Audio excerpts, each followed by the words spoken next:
Hi dear student, स्वागत है आप सभी का आपके अपने YouTube channels RC mission chemistry में। मैं हूं चौबे सर और हम लोग का क्लास 11th का chapter chemical bonding and molecular structure चल रहा है, जिसमें हम लोगों ने समझा आयनिक बॉन्ड और आयनिक कंपाउंड, कोवैलेंट बॉन्ड और कोवैलेंट कंपाउंड। ठीक है, तो आयनिक बॉन्ड और कोवैलेंट बॉन्ड इन दोनों के बीच में क्या रिलेशन होता है और कब आयनिक बॉन्ड को वैलेंट का बिहेवियर करने लगता है, इस चीज को हम लोग समझेंगे। ठीक है, तो उसके लिए पहले आपको आयनिक और कोवैलेंट दोनों का डिफरेंट पता होना चाहिए। कौन कौन सा आयनिक और कोवैलेंट?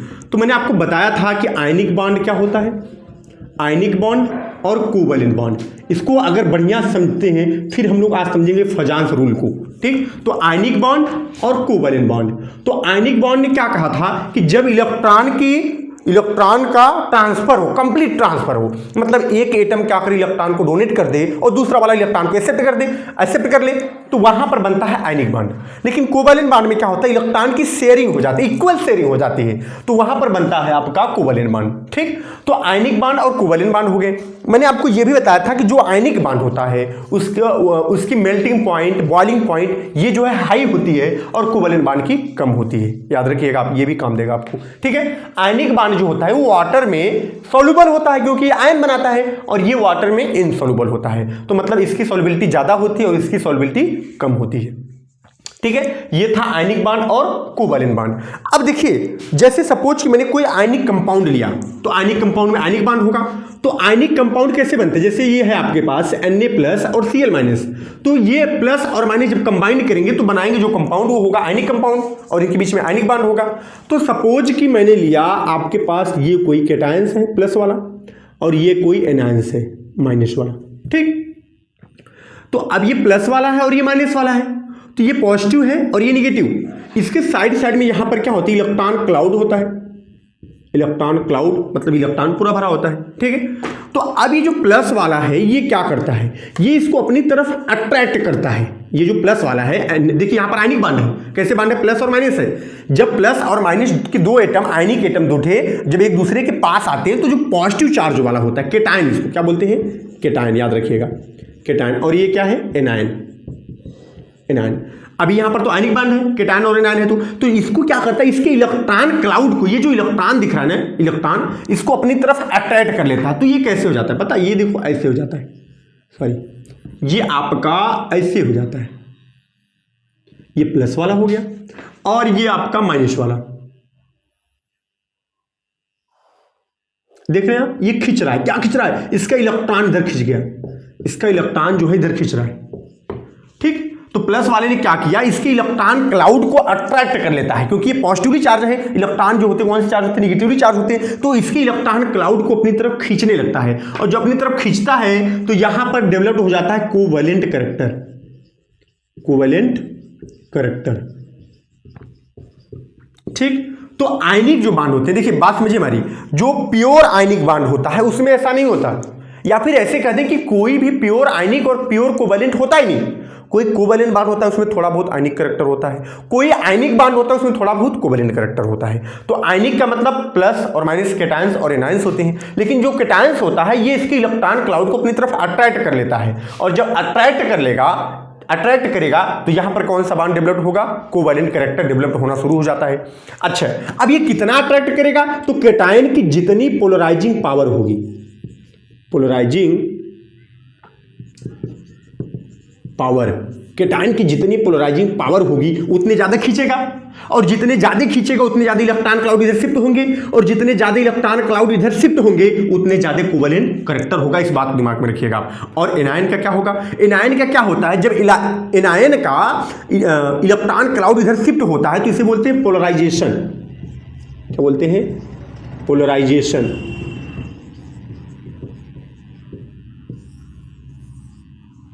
ठीक है, तो यहां पर इसका क्या हुआ, एनायन का पोलराइजेशन हुआ।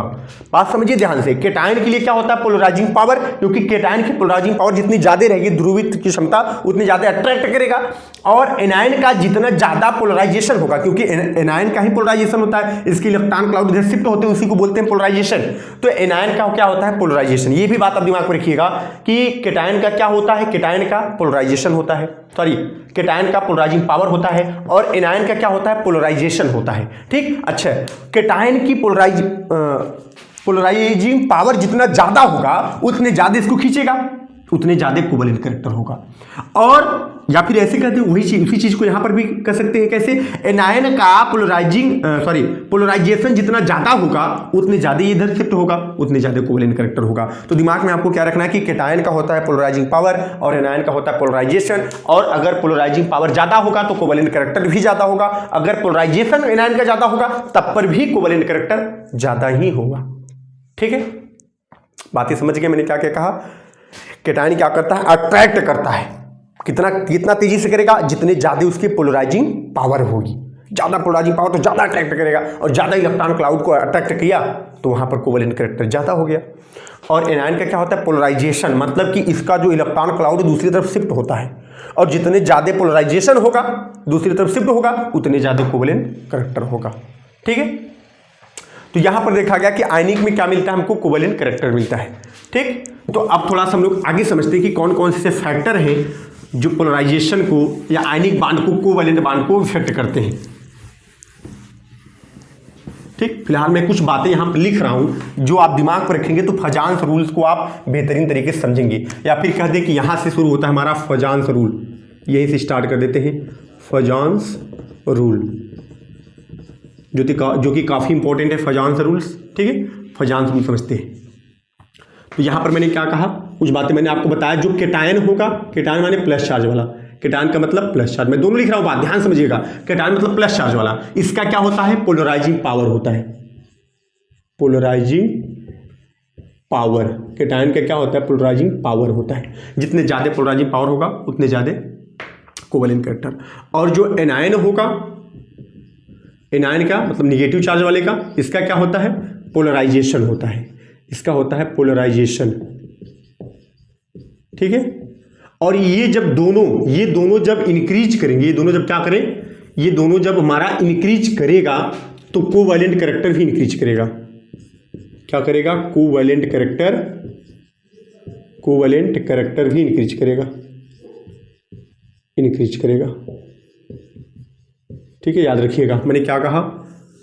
केटायन के पास क्या होता है? पोलराइजिंग पावर होता है। जितने ज्यादा केटायन की पोलराइजिंग पावर होगी, ठीक है, उतने ज्यादा कोवेलेंट कैरेक्टर होगा। ठीक है, या फिर एनायन के पास क्या होता है? पोलराइजेशन होता है। एनायन का जितना ज्यादा पोलराइजेशन होगा उतने ज्यादा कोवेलेंट कैरेक्टर होंगे। ठीक, अब फजांस रूल के अकॉर्डिंग देखते हैं क्या क्या इन्होंने बताया था। पहला हम यही लेते हैं अपना, किसका लेते हैं? केटायन का। पहला हम लेते हैं केटायन का। तो केटायन के पास क्या होता है? Polarising power. केटायन के पास क्या होता है? Polarising power. तो अब देखिए इसमें पहला टॉपिक साइज ऑफ केटायन। पहला मैंने क्या लिया? Size of cation. तो साइज में क्या देखते हैं? अगर मान लीजिए कि केटायन की साइज स्मॉल होगी, क्या होगा?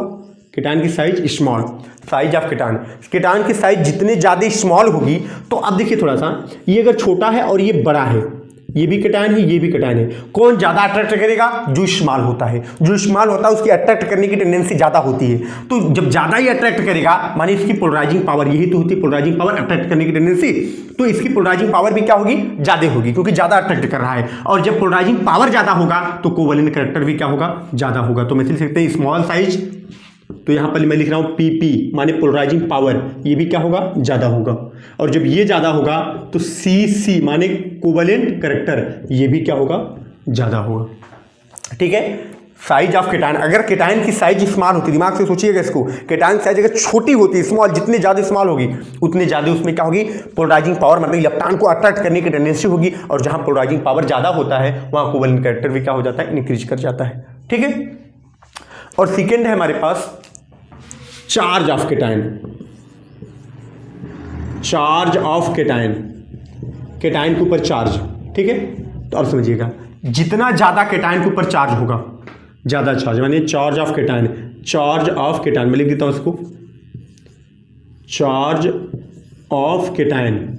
अगर चार्ज ऑफ केटायन ज्यादा होगा, ये ऐसे मतलब इंक्रीज कर रहा है, अगर चार्ज ऑफ केटायन ज्यादा होगा तो फिर वहां पर पोलराइजिंग पावर भी क्या होगी? ज्यादा होगी। और जब पोलराइजिंग पावर ज्यादा होगा तब ये तो ज्यादा होगा ही। कैसे? जैसे हमारे पास है Na+ और Mg++। तो अब सिंपल सी बात है, बताओ किसकी अट्रैक्ट करने की टेंडेंसी ज़्यादा होगी?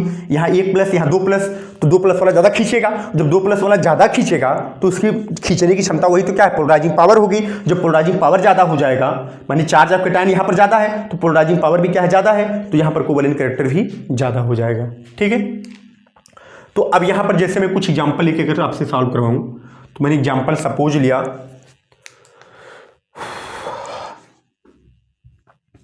है आपके पास NaCl, KCl और यहाँ पर LiCl। ठीक, अब ये 3 एग्जाम्पल है, NaCl, KCl और LiCl। अब यहाँ बताना क्या है आपको? बताना ये है कि किसमें कोवैलेंट कैरेक्टर सबसे ज़्यादा होगा और किसमें आयनिक कैरेक्टर सबसे ज़्यादा होगा। तो कोवैलेंट कैरेक्टर हम कैसे निकालते हैं? चलिए देखिए, निगेटिवली चार्ज वाला जो है सबके सभी के ऊपर क्या आता है? प्लस आता है ना। या Na के ऊपर 1+, K के ऊपर 1+, Li के ऊपर 1+, तो चार्ज सेम हो गए क्या? तो ये वाला कॉन्सेप्ट तो लगेगा नहीं, चार्ज ऑफ कैटायन यहाँ पर चार्ज क्या है? सेम है। ये वाला कॉन्सेप्ट लगेगा, साइज ऑफ कैटायन। तो जब हम टॉप टू बॉटम आते हैं, कहाँ से कहाँ? टॉप टू बॉटम आते हैं, टॉप टू बॉटम, तो साइज क्या करती है? इंक्रीज करती है। तो हमारे सबसे ऊपर कौन होता है? Li, फिर कौन होता है? Na, फिर कौन होता है? K। ठीक है, टॉप टू बॉटम साइज क्या होती है? सबसे छोटी साइज किसकी होगी? Li की। सबसे छोटी साइज किसकी होगी? Li की होगी। ठीक है, जब Li की साइज सबसे छोटी होगी तो जिसकी साइज स्मॉल होती है उसको PP माने कि पोलराइजिंग पावर ज़्यादा होगा, यहाँ कोवैलेंट कैरेक्टर भी ज़्यादा होगा। तो यहाँ पर कौन सा कैरेक्टर मिलेगा आपको? कोवैलेंट कैरेक्टर यहाँ पर ज़्यादा मिलेगा।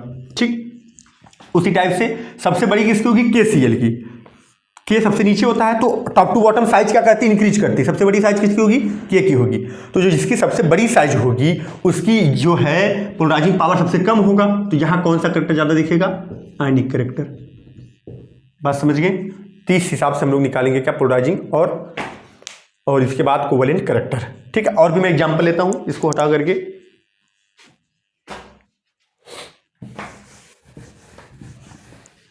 यहाँ पर मैं और एग्जाम्पल लेता हूँ। जैसे मैंने लिया NaCl, या मैं डायरेक्टली ले लूँ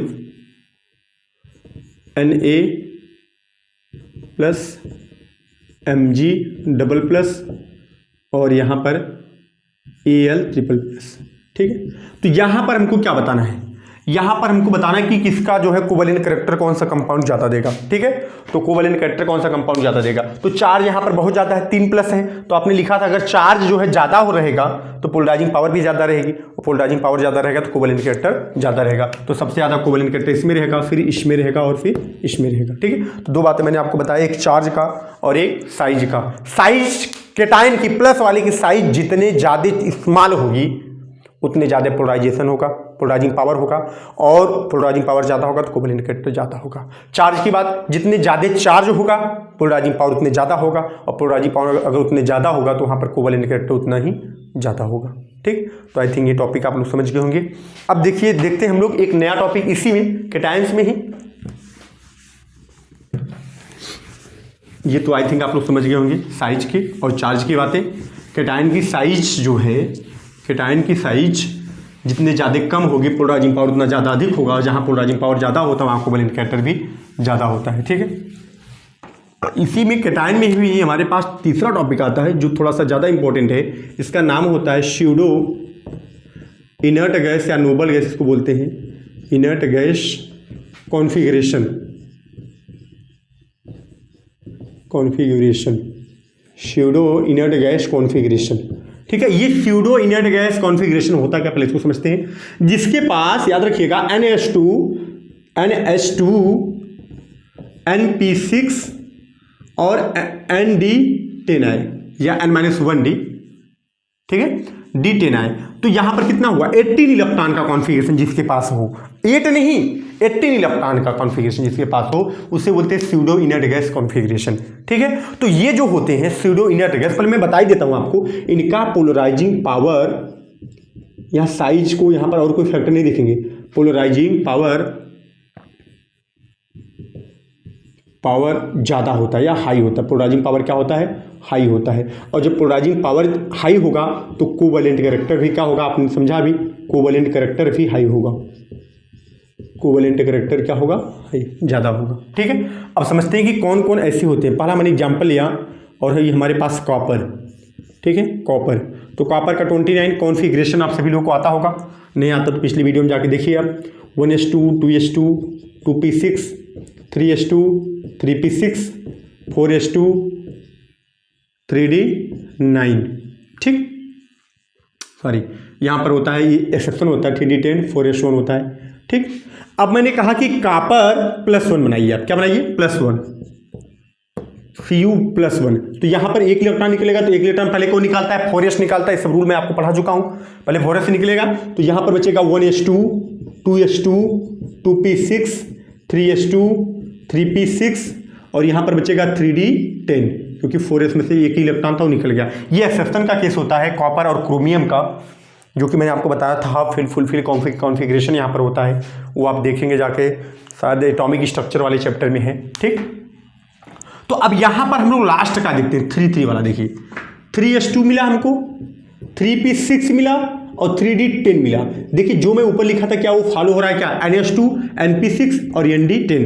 तो यहाँ पर क्या हुआ, स्यूडो इनर्ट गैस कॉन्फ़िगरेशन हुआ, 18 इलेक्ट्रॉन का कॉन्फ़िगरेशन हुआ, ठीक है। तो कॉपर Cu+1 की, +2 की नहीं, क्योंकि +2 में दूसरा हो जाता है, Cu+1 की पोलराइजिंग पावर बहुत हाई होती है, और Cu+1 अगर कहीं बनाता है कंपाउंड तो वहाँ कोवैलेंट करैक्टर जो है ज़्यादा होंगे। ये बातें आप दिमाग में रखेंगे, क्योंकि ये कौन सा है, स्यूडो इनर्ट गैस कॉन्फ़िगरेशन को फॉलो कर रहा है। इसी टाइप से एकदम करता है, Ag भी करता है, क्योंकि इसी के जस्ट नीचे होता है Ag।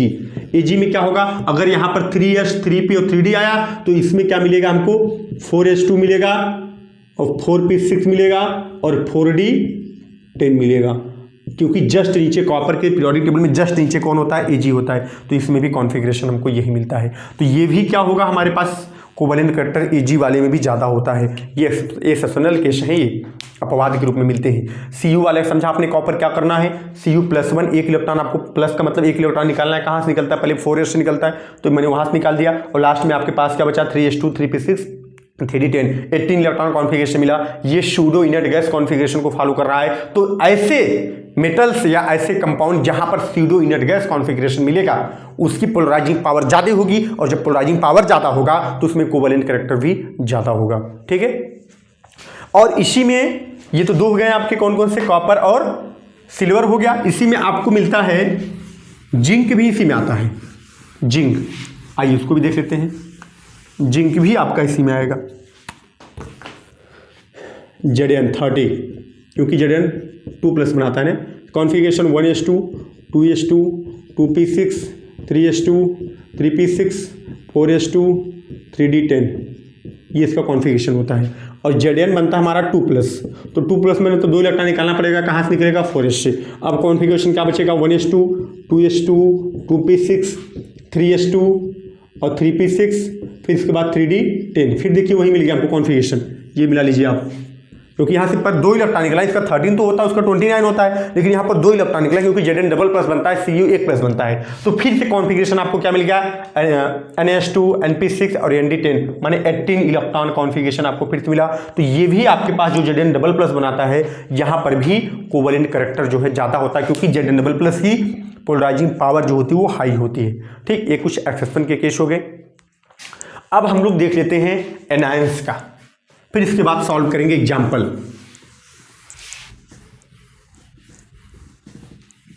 एनायंस का भी देख लेते हैं। ये तो कैटायंस की बात हो रही थी सबकी, 3 टॉपिक इसमें हम लोगों ने पढ़ा। अब देखते हैं एनायंस का। तो एनायंस के पास क्या होता है, पोलराइजेशन होता है। याद है आपको, एनायंस का क्या होता है, जेशन होता है, ठीक है। जितना ज़्यादा पोलराइजेशन होगा कोवैलेंट करैक्टर उतना ज़्यादा होगा। तो पहला इसमें मैंने लिया size of anion, size of anion, ठीक। अगर मान लीजिए साइज ऑफ एनायन हमारा इंक्रीज कर जाए, माने लार्ज हो जाए, लार्ज साइज हो जाए एनायन की, ठीक है, तो वहाँ पर पोलराइजिंग जो होता है, पोलराइजेशन जो होगा, पोलराइजेशन क्योंकि एनायंस इसमें क्या होगा, पोलराइजेशन होगा। अगर साइज लार्ज होगी तो पोलराइजेशन भी क्या होगा, ज़्यादा होगा, और जो पोलराइजेशन ज़्यादा होगा तो कोवैलेंट करैक्टर भी क्या होगा, ज़्यादा हो जाएगा। मैंने क्या कहा कि साइज ऑफ एनायंस, जितनी ज़्यादा बड़ी साइज होगी एनायंस की, अभी इतना बड़ा है तो इतना बड़ा यहाँ पर मान लीजिए इसका इलेक्ट्रॉन क्लाउड है, यहाँ पर इलेक्ट्रॉन क्लाउड है, तो जितना ज़्यादा बड़ा है यहाँ जो न्यूक्लियस होता है इसको अच्छे से होल्ड नहीं कर पाता, अच्छे से अट्रैक्ट नहीं कर पाता, बड़े साइज के कारण फोर्स ऑफ अट्रैक्शन ज़्यादा लगेगा, फोर्स ऑफ अट्रैक्शन कम लगेगा, और जब फोर्स ऑफ अट्रैक्शन कम लगेगा तो इसका इलेक्ट्रॉन क्लाउड जो है अच्छे से शिफ्ट हो जाएगा दूसरी तरफ, मतलब पोलराइजेशन ज़्यादा होगा। लार्ज साइज में पोलराइजेशन ज़्यादा होगा, और जहाँ पोलराइजेशन ज़्यादा होता तो मैंने आपको बताया था कि कोवैलेंट करैक्टर भी क्या होगा, ज़्यादा हो जाएगा। ठीक है, और सेकेंड हमारे पास होता है इसमें second charge of anion, charge of anion. तो चार्ज ऑफ एनायंस अगर ज़्यादा होगा, चार्ज ऑफ एनायंस जो है मतलब निगेटिवली चार्ज जो है अगर ज़्यादा होंगे तो जितने ज़्यादा निगेटिवली चार्ज होगा पोलराइजेशन जो होगा वो भी ज़्यादा होगा, और जब पोलराइजेशन ज़्यादा होगा तो कोवैलेंट करैक्टर भी ज़्यादा दिखेगा। ठीक है, जितने ज़्यादा निगेटिवली चार्ज रहेंगे उतनी ज़्यादा दूसरी तरफ शिफ्ट होगा, पोलराइजेशन ज़्यादा होगा, और जब ज़्यादा पोलराइजेशन होगा तो हमारे पास जो है कोवैलेंट करैक्टर भी ज़्यादा हो जाएगा। तो ये हो गया size of anions, size of anions and charge of anions. ठीक है, अब हम लोग दोनों पर बेस्ड जितना हमने टॉपिक पढ़ा इन सभी पर बेस्ड देखते हैं एग्जाम्पल को। ठीक है, तो अब हम लोग कुछ देखते हैं एग्जाम्पल्स, और उसको थोड़ा सा बहुत ध्यान से समझिएगा आप लोग। अगर पूरे टॉपिक को आप नोट किए होंगे तो अच्छे से समझ जाएंगे आप। अब सपोज मैंने पहला एग्जाम्पल लिया आपके सामने, और ये है हमारे पास NaCl और KCl और यहाँ पर RbCl। ठीक, तो यहाँ पर हमको बताना है कोवैलेंट करैक्टर और आयनिक करैक्टर। तो यहाँ पर देख रहे हैं निगेटिवली चार्ज माने एनायंस जो है, एनायंस Cl के ऊपर माइनस होता है, एनायंस तो हमारा सेम है तो यहाँ पर कोई उसका फैक्ट लगने वाला है नहीं। कैटायंस को देख लेते हैं, तो कैटायंस 1+1+1+, तो अन्य के ऊपर 1+ होता है, के के ऊपर भी 1+ होता है, और Rb के ऊपर 1+ होता है, तो चार्ज ऑफ कैटायन तो सेम है, यहाँ पर कोई ऑप्शन नहीं। हाँ, साइज में डिफरेंट है क्योंकि ये पीरियोडिक टेबल में ऐसे होता है Na, K और Rb। ठीक है, टॉप टू बॉटम, और टॉप टू बॉटम जब हम जाते हैं तो साइज क्या होती है, इंक्रीज करती है। तो इससे सबसे बड़ी साइज इसकी होगी, इंक्रीज करेगी, सबसे छोटी साइज इसकी होगी। तो साइज कैटायन का जितना कम होता है, क्या कहा, साइज कैटायन का जितना कम होता है उतने ज़्यादा क्या मिलते हैं हमको, आयनिक करैक्टर। इस चीज़ को अभी मैंने बताया, तो यहाँ पर आयनिक करैक्टर जो होगा वो ज़्यादा होगा। ठीक, सॉरी कोवैलेंट करैक्टर, यहाँ पर कोवैलेंट करैक्टर जो होगा वो ज़्यादा होगा, क्योंकि मैंने आपको बताया था कि अगर हमारे पास साइज स्मॉल रहेगा तो पोलराइजिंग पावर ज़्यादा होगा कैटायन के लिए, आपने लिखा, और जब पोलराइजिंग पावर ज़्यादा होगा तो वहाँ कोवैलेंट करैक्टर भी ज़्यादा होगा। सबसे बड़ी साइज इसकी होगी। ठीक है, तो जहाँ बड़ी साइज दिखेगी वहाँ पर पोलराइजिंग पावर कम होगा, और वहाँ पर जो है तब आयनिक करैक्टर हो जाएगा, यहाँ आयनिक करैक्टर ज़्यादा होगा, यहाँ आयनिक करैक्टर जो है ज़्यादा होगा। ठीक है, अच्छा, इसी के बेस्ड पर आप कुछ और भी निकाल सकती हो। क्या निकाल सकती हो, मैंने आपको बताया था सॉल्युबिलिटी आप निकाल सकती हो, सॉल्युबिलिटी ध्यान समझिएगा अभी, and melting and boiling point ये आप कैसे निकालोगे, तो इस चीज़ के लिए मैंने बताया था, अगर हमारे पास आयनिक करैक्टर ज़्यादा होगा, कौन सा, आयनिक करैक्टर, तो अगर आयनिक करैक्टर ज़्यादा होगा तो मेल्टिंग बॉइलिंग पॉइंट ये सभी के सभी क्या होंगे, इंक्रीज कर जाएंगे। आयनिक करैक्टर के लिए क्या होते हैं, इंक्रीज कर जाते हैं। आयनिक करैक्टर अगर इंक्रीज करेगा तो ये भी इंक्रीज करेगा, क्योंकि आपने लिखा था कि आयनिक कंपाउंड जो होते हैं उनकी सॉल्युबिलिटी जो है अच्छी होती है, वो अच्छे से वाटर में डिजॉल्व हो जाते हैं, और मेल्टिंग बॉइलिंग पॉइंट भी आयनिक कंपाउंड का हाई होता है। लेकिन अगर कोवैलेंट कंपाउंड मिलेगा तो उसकी मेल्टिंग और बॉइलिंग पॉइंट जो होता है वो लोअर होता है आयनिक कंपाउंड से, और उसकी सॉल्युबिलिटी भी कम होती है। ठीक है, तो अब देखिए यहाँ पर कोवैलेंट करैक्टर ज़्यादा है, कोवैलेंट करैक्टर ज़्यादा है, तो सबसे कम इसका क्या होगा, मेल्टिंग और बॉइलिंग पॉइंट, और इसके बाद सॉल्युबिलिटी, और यहाँ पर जो है आयनिक करैक्टर ज़्यादा, तो सबसे ज़्यादा यहाँ पर मेल्टिंग बॉइलिंग पॉइंट और सॉल्युबिलिटी होगी। ठीक है, अब जैसे मैंने और भी एग्जाम्पल लिया, मेरे पास एग्जाम्पल है MgF2, या यहाँ से स्टार्ट करते हैं, BeF2, MgF2 और CaF2, ये 3 कंपाउंड हमारे पास है। फिर वही बात हो गई अब यहाँ पर हमको क्या बताना है, मेल्टिंग बॉइलिंग पॉइंट समझ लो, या हमारे पास सॉल्युबिलिटी समझ लो, यही हमको बताना है। तो पहले निकालेंगे कोवैलेंट करैक्टर और आयनिक करैक्टर, तो F तो हमेशा सेम है। ठीक है, अब यहाँ पर देखिए चार चप्पड़ 2+2+2+ होता है, चार्ज भी सेम है, साइज में डिफरेंट है, यहाँ होता है BE, फिर इसके बाद होता है mg, फिर इसके बाद होता है CA। ठीक, तो साइज सबसे छोटा यहाँ पर केटायन का और छोटा साइज, तो यहाँ पर कौन सा करेक्टर, कोवैलेंट करेक्टर। ठीक है, और यहाँ सबसे बड़ा साइज, तो यहाँ कौन सा करेक्टर, आयनिक करेक्टर ज़्यादा होगा। ठीक है, तो अब देखिए यहाँ आयनिक करेक्टर ज़्यादा होगा, तो जहाँ आयनिक करेक्टर ज़्यादा होता है उसका मेल्टिंग पॉइंट, बॉइलिंग पॉइंट, सॉल्बिलिटी सब कुछ क्या होती है, ज़्यादा होती है। यहाँ आयनिक करेक्टर ज़्यादा, तो ये सारे के सारे पॉइंट क्या होंगे, यहाँ पर ज़्यादा होंगे, सबसे कम कोवैलेंट वाले में होंगे। ठीक है, तो इसके बेस पर हम लोग कोवैलेंट करेक्टर, आयनिक करेक्टर तो निकाल सकते हैं, साथ में मेल्टिंग पॉइंट और बॉइलिंग पॉइंट और सॉल्बिलिटी भी निकाल सकते हैं। ये कैसे निकालेंगे, जहाँ पर आयनिक करेक्टर ज़्यादा दिखेगा आपको, वहाँ पर मेल्टिंग पॉइंट, सॉल्बिलिटी ये सभी ज़्यादा होंगे, और जहाँ पर कोवैलेंट करेक्टर ज़्यादा दिखेगा वहाँ पर जो है ये सभी लोग कम होंगे। ठीक है, तो इस प्रकार से हम लोग डिफरेंट टाइप के एग्जाम्पल को सॉल्व कर सकते हैं। एक और भी मैं एग्जाम्पल लेता हूँ, जैसे हमारे पास है KCl और AgCl। ये थोड़ा सा ध्यान से समझिएगा। इसमें मान लीजिए पूछ दिया कि किसका मेल्टिंग बॉइलिंग पॉइंट ज़्यादा है, किसका कम है। मेल्टिंग और बॉइलिंग पॉइंट सपोज करो ये पूछा गया है, बहुत अच्छा क्वेश्चन है। ठीक, तो यहाँ पर पहले एनायंस दोनों सेम हो गए, केटायंस के ऊपर +1 लो भाई, चार्ज भी सेम हो गया। अब साइज की मैं बात करूँ तो साइज इसका छोटा होता है, इसका Ag का बड़ा होता है। तो साइज अगर छोटा होता है Ag का, तो जहाँ केटायन की इस्तेमाल साइज, वहाँ पोलराइजिंग पावर ज़्यादा, और यहाँ पर जो है कोवैलेंट करेक्टर ज़्यादा होना चाहिए। लेकिन कोवैलेंट करेक्टर जो है यहाँ पर ज़्यादा होता है। उसका कारण क्या है, मैंने आपको बताया था, pseudo inert gas configuration. Ag क्या देता है, इसके पास 18 इलेक्ट्रॉन आता है, मैंने आपको दिखाया था अभी। तो यहाँ स्यूडो इनर्ट गैस कॉन्फ़िगरेशन अगर होगा तो वहाँ पर क्या होगा, वहाँ पर कोवैलेंट करेक्टर ज़्यादा होगा, पोलराइजिंग पावर ज़्यादा होगा। तो इसके कंपेयर में यहाँ पर जो है आयनिक करेक्टर दिख जाता है, यहाँ पर साइज वाइज किसी का फैक्टर नहीं लगता। ठीक है, तो यहाँ कोवैलेंट करेक्टर अगर ज़्यादा है तो इसका ये सारे पॉइंट कम हो जाएगा, मानी इसका जो है ज़्यादा होगा क्या, मेल्टिंग पॉइंट, बॉइलिंग पॉइंट। ठीक है, और इसके बाद सॉल्बिलिटी, ये सभी जो है इसका ज़्यादा होगा क्योंकि ये आयनिक करेक्टर है, और ये कोवैलेंट है इसका कम होगा। तो आई थिंक फजान्स रूल्स आप सभी लोग समझ गए होंगे। ये था फजान्स रूल्स। इस पर बेस्ड कंपेरिजन में क्वेश्चन आने के चांस ज़्यादा होते हैं, और ख़ासकर इस टाइप के क्वेश्चन जो है, जो थोड़ा सा चेंज करके फंसा करके पूछने का प्रयास करता है, इस पर जो है थोड़ा ज़्यादा ध्यान दीजिएगा। उम्मीद करते हैं आप सभी लोग को समझ में आया होगा। वीडियो देखने के लिए थैंक यू।